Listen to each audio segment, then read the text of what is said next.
नमस्कार, मैं जर्नलिस्ट रोहित शर्मा। आप मेरे साथ में जुड़े हैं दिल से रोहित चैनल में। आज की शाम की इस विशेष पॉलिटिकल स्टोरी में मैं कुछ विशेष तथ्य आपके सामने लेकर हाजिर हुआ हूं। दोस्तों, मुझे उम्मीद है आप अंत तक मेरे इस वीडियो को देखेंगे, क्योंकि आपका प्यार और स्नेह मुझे लगातार मिलता रहा है और मैं लगातार स्टडी करके आपके लिए लीक से हटकर खबरें आपके लिए तैयार करता रहता हूं। आज की इस विशेष पॉलिटिकल स्टोरी में मैं उस घटना का जिक्र करूंगा जिस घटना को अगर मीडिया भूलना भी चाहता है तो जो इस घटना से जुड़े हुए नेता हैं वे इस घटना को फिर से जीवंत कर देते हैं। इसलिए मीडिया की मजबूरी होती है उस घटना का जिक्र वो अक्सर प्रिंट मीडिया में या फिर इलेक्ट्रॉनिक या सोशल मीडिया में करना ज़रूरी हो जाता है। कोई बड़ा नेता अगर कोई बोलता है तो निश्चित रूप से मीडिया में तो छपेगा ही। तो थोड़ा इस विषय पे मैं थोड़ा बताऊंगा कि कौन सा जो ऐसा विषय है, ज्वलंत विषय है जो बार बार उछलता है और उस कांड से जुड़े नेता ही उस विषय को उछालते हैं। इससे पहले मैं देवली उनियारा में नरेश मीणा पूरी तरह से आक्रोशित हो चुके हैं। उनका चुनाव प्रचार पूरी तरह से हेवी हो चुका है। कांग्रेस और बीजेपी दोनों कैंडिडेटों के लिए वहां पर वो मुसीबत बन गए हैं, बड़े चैलेंज बन गए हैं। अब तो राजनीतिक विश्लेषक वहां इस तरह की चर्चा करने लगे हैं और वहां के लोग भी ये चर्चा करने लगे हैं कि ये यहाँ का जो मुकाबला है वो राजेंद्र गुर्जर और नरेश मीणा के बीच में आकर टिक गया है, क्योंकि कांग्रेस पार्टी के जो वहाँ पर प्रचारक हैं अभी तक वहाँ पर कुछ ऐसा करिश्मा नहीं दिखा पाए हैं। हालांकि सचिन पायलट का वहां पहुंचना बाकी है। सचिन पायलट ने जिस तरह से एक ही दिन में दौसा में बाजी पलटी थी, 25 जनसभाएं आयोजित की थी, बड़ी संख्या में वहां पर लोग आए थे। डीसी बैरवा के चुनाव प्रचार को एक ही दिन में गति मिल चुकी थी, क्योंकि इससे पहले डॉक्टर किरोड़ीलाल मीणा का जबरदस्त तरीके से वहां पर प्रचार चल रहा था। लेकिन सचिन पायलट ने एक ही दिन में वहां पर जो माहौल बनाया है वो काफ़ी देखने लायक है। इसलिए यहाँ पर भी देवली उनियारा में भी केसी मीणा को विश्वास है कि सचिन पायलट आएंगे और बाजी पलट देंगे। अब देखने वाली बात यह है कि सचिन पायलट को नरेश मीणा का यहाँ किस तरह से आमना सामना होता है, किस तरह से वो नरेश मीणा को लपेटे में लेते हैं।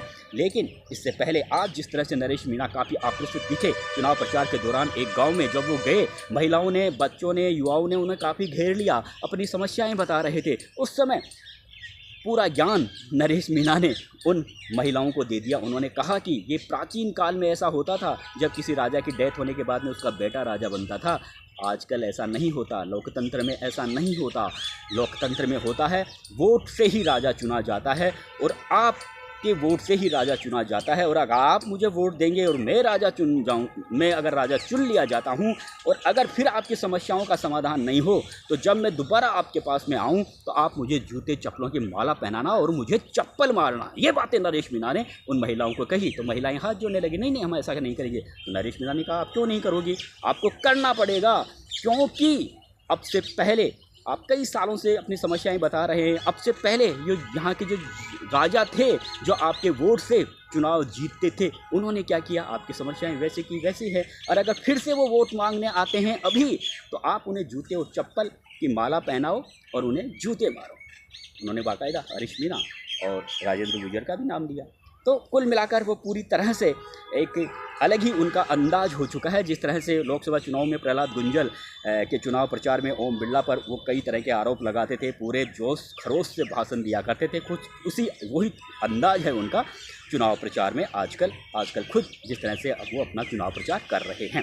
देखते हैं किस तरह का यहाँ पर क्या नतीजा रहेगा, ये तो चुनाव के नतीजों से पता चलेगा। लेकिन फिलहाल वहाँ पर मुकाबला त्रिकोणीय है। इससे पहले अब मैं आप कि आपको शायद जिज्ञासा होगी कि मैंने शुरू में आपको जो बात बताई कि ऐसा कौन सा मामला है जिसकी चर्चा बार बार होती है, मीडिया अगर भूलना भी चाहे तो नहीं भुला पाते हैं उस मामले से जुड़े नेता। मैं बात कर रहा हूँ मानेसर वाले कांड की। आप सबको पता है पिछली गहलोत सरकार में जिस तरह से मानेसर होटल में सचिन पायलट अपने समर्थक विधायकों के साथ में बैठे थे।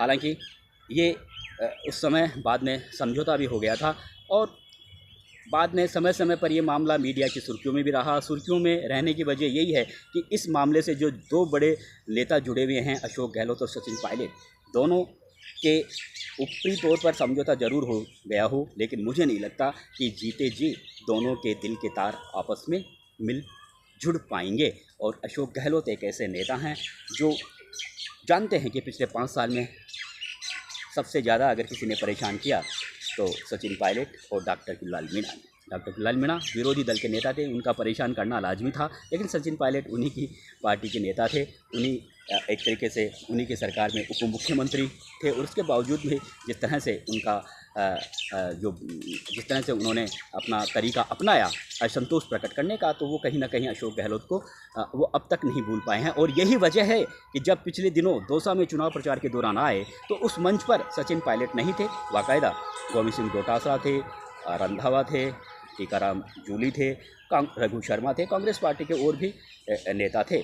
लेकिन अशोक गहलोत ने बातों ही बातों में, हिसारों ही हिसारों में ये कह दिया कि हमने सुना है यहाँ पर जिस तरह की जो सेटिंग वाली बातें हो रही है, ये जो सेटिंग वाली बातें हैं, इसकी शिकायत दिल्ली तक चली गई है, तो इसको थोड़ा देखना पड़ेगा। अब सेटिंग वाली बात वहाँ पर यही थी कि राजनीतिक हलकों में पिछले कुछ महीनों से लगातार ये चर्चा हो रही है कि डॉक्टर कुणाल मीणा और के जो छोटे भाई हैं जगमोहन मीणा भाजपा के प्रत्याशी हैं, उन्हें से कहीं ना कहीं मुरारलाल मीणा की सेटिंग हो चुकी है और मुरारलाल मीणा जगमोहन मीणा की जीत के रास्ते आसान कर सकते हैं, क्योंकि पहले मुरारलाल मीणा को 2 विधानसभा चुनाव जितवाने में डॉक्टर कुणाल मीणा का हाथ था। तो अब मुरारलाल मीणा की बारी है कि वे अपना कर्जा चुकाएं। ये इस तरह की जन चर्चाएं हैं और ये चर्चाएं सत्य हैं असत्य हैं, इसके बारे में मैं ज़्यादा बातें नहीं करूँगा। लेकिन ये बातें जब मुरारलाल मीणा के पास भी पहुंची तो उनको बाकायदा मीडिया के सामने आना पड़ा और कहना पड़ा कि मेरी बाबा से कोई सेटिंग नहीं है। तो कहीं ना कहीं मुरारलाल मीणा भी इस विषय को लेकर काफ़ी टेंशन में है कि आखिर ये चर्चाएं ऐसे चल क्यों रही है। और चर्चाएं जब ही चलती है जब उसमें कुछ ना कुछ सत्यता की बू होती है। इसलिए बाकायदा मुरारलाल मीणा मीडिया के सामने आए और कहा कि मेरी बाबा से कोई सेटिंग नहीं है, क्योंकि वो जानते हैं यहाँ के सांसद हैं, उन्हीं की अनुशंसा पर डीसी बेरवा को यहाँ का टिकट मिला है। और अगर डीसी बेरवा यहाँ से चुनाव हारते हैं तो जवाब डीसी बेरवा के साथ साथ मुरारलाल मीणा को भी देना पड़ेगा। इसलिए वो अपने आप को पाक साबित करने की कोशिश कर रहे हैं और कह रहे हैं कि कल को मान लो कोई विपरीत नतीजा आए तो मेरे को कोई ज़्यादा उलझना नहीं दे। इसीलिए वो पहले ही ये कह रहे हैं कि मेरी बाबा से कोई सेटिंग नहीं है। लेकिन अशोक गहलोत ने जिस तरह से हिसारों ही हिसारों में भरे मन से ये बात कही, वो कहीं ना कहीं दौसा जिला कांग्रेस में उससे कई तरह की चर्चाएं हो रही है। एक विवाद की स्थिति अशोक गहलोत ने पैदा कर दी है। राजस्थान के 3 बार मुख्यमंत्री रह चुके हैं, राजनीति के काफ़ी जादूगर माने जाते हैं और वो ये भी जानते हैं कि जब मानेसर होटल में सचिन पायलट बैठे थे उस समय मुरारलाल मीणा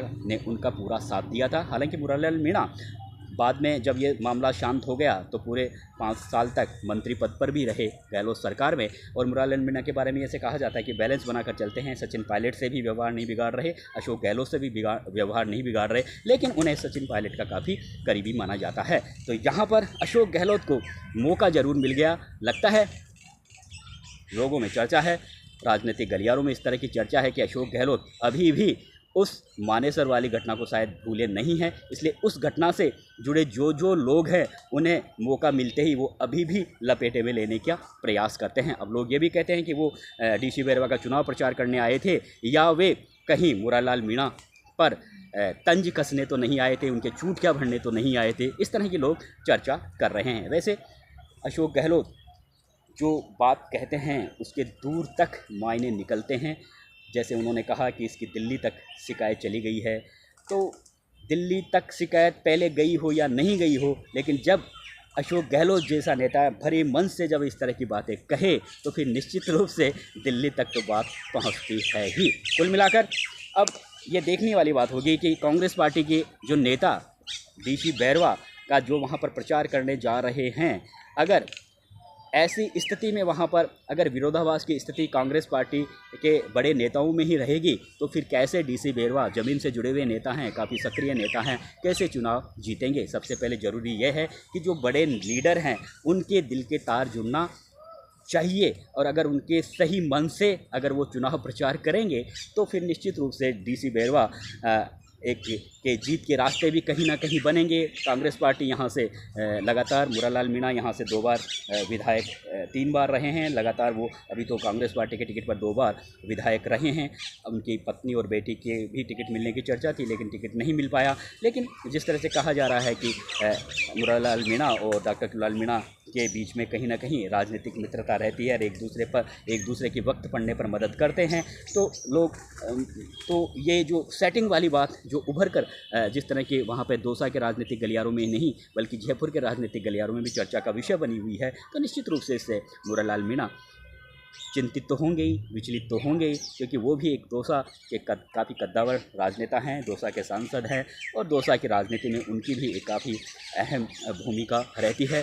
लेकिन अगर डीसी वेरवा चुनाव हारते हैं तो ज़्यादा जवाबदेही मुरारलाल मीणा की ही होगी। अब देखते हैं आगे क्या परिदृश्य दौसा का बनता है। नमस्कार दोस्तों।